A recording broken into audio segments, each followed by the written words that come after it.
Yan guys. Ang problema nitong transmission ay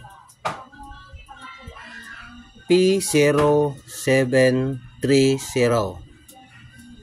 0730 sa madaling salita, P0730.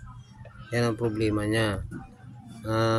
Nakalagay doon incorrect ratio, kumbaga gear malfunction, incorrect ratio. So natagpuan namin ang problema guys, itong mga valve na to, yan guys, yan ang singaw ito. Dahil singaw ito, sunog ang lining. Ito yung nakatapat dyan, yan sunog, yan o, sunog, yan sunog guys, o yan o, yan.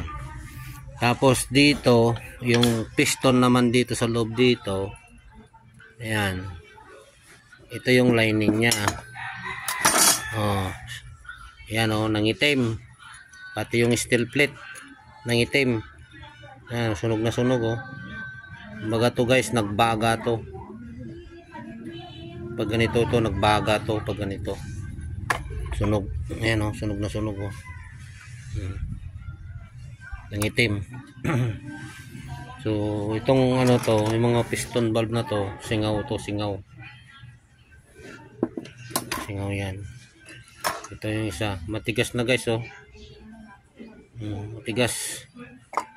Ano to, Toyota Avanza 2017 model guys. Ang ano na ngayon mga sasakyan, ang bibilis ng masira.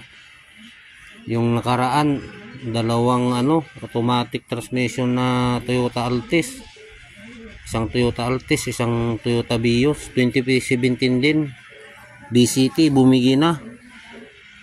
Ayan guys,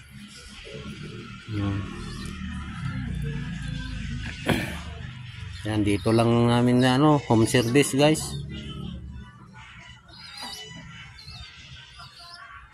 Sa lupa lang kami gumawa guys, may pinatungan kaming palita, yan dinikit-dikit namin yung palita guys, parang ginawa namin lamisa, dito na lang namin ginawa.